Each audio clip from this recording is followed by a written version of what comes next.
আলেমগণ বলেছেন ঈমান টিকিয়ে রাখতে হলে ভোটে অংশগ্রহণ করা যাবে না।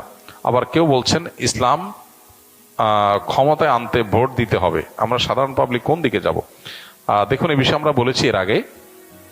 হ্যাঁ, যারা মনে করছেন যে গণতান্ত্রিক বিধি ব্যবস্থায় আপনি ভোট দেওয়া মানে হলো গণতন্ত্র টিকিয়ে রাখা, প্রতিষ্ঠা করা, এখানে ইসলামের পথ রুদ্ধ করা ইত্যাদি ইত্যাদি অনেক যুক্তি পেশ করে ভোট দিতে নিরুৎসাহিত করেন এক শ্রেণীর আলেম বা এক শ্রেণীর মানুষ। আমি বলেছি যে পৃথিবীর সংখ্যাগরিষ্ঠ ওলামা একরাম, সেটা আরব বলেন অনারব বলেন, তারা কিন্তু যেই সমাজ, গণতান্ত্রিক সমাজ বা যে দেশে গণতন্ত্র প্রতিষ্ঠিত আছে, প্রচলিত আছে, সেখানে তুলনামূলক ভালো মানুষ যে দিন, ইসলাম, মুসলিম উম্মাহ এবং দেশের কল্যাণে আসবে, সেই ব্যক্তিকে নির্বাচিত করবার জন্য ভোট দেওয়ার পরামর্শ দেন। এবং শেখ মোহাম্মদ সালেহ আল উসাইমিন রাহিমাহুল্লাহ, সৌদি আরবের, তিনি কিন্তু এই ব্যাপারে বিশেষ গুরুত্ব আরোপ করেছেন। অতএব আমিও মনে করি তাই, যে যেখানে ভোট দেওয়ার মাধ্যমে আমি অন্তত মন্দ ঠেকানোর এবং তুলনামূলক ভালোকে এগিয়ে নেওয়ার চেষ্টা করতে পারবো, সেই সুযোগটা আমার নেওয়া উচিত।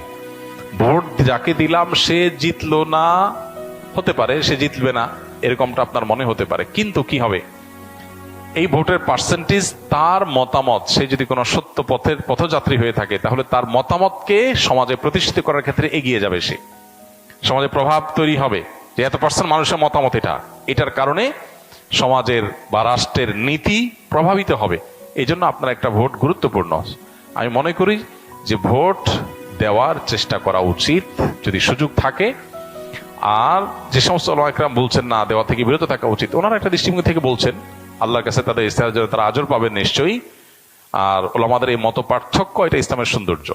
তবে আমরা সাধারণ মানুষ যেটাকে সঠিক মনে করি সেটা করব, অন্যটার বিরুদ্ধে উঠে পড়ে লেগে আমরা গতানুগতিক সিস্টেম অনুযায়ী যে একজন আরেকজনের বিশোধগার করা, সেটাতে আমরা কোনো অবস্থাতে যেন না যাই, সেটা খেয়াল রাখতে হবে। সোশ্যাল মিডিয়াতেও দেখা যায় এটা নিয়ে প্রচুর পক্ষ বিপক্ষে আপনার কথাবার্তা বলা হয় এবং অহেতুক নিজেদের আমল আখলাক নষ্ট করা হয়, এটা যেন না হয়। মতামত থাকতেই পারে, আমাদের সবার উদ্দেশ্য আল্লাহর সন্তুষ্টি, আমাদের সবার উদ্দেশ্য এজ এ মুসলমান কোরআন ও হাদিসের উপর টিকে থাকা। ইস্তেহাদ বা গবেষণা, এটা কিয়ামত পর্যন্ত এটার রাস্তা ওপেন থাকবে। আপনি কোনো মুস্তাহিদের অনুসরণ করছেন তো অন্য মুস্তাহিদকে বা তার অনুসারীদেরকে গালিগালাজ করার অধিকারের মাধ্যমে আপনি পান নাই, এই জিনিসটা আমাদেরকে খেয়াল রাখতে হবে।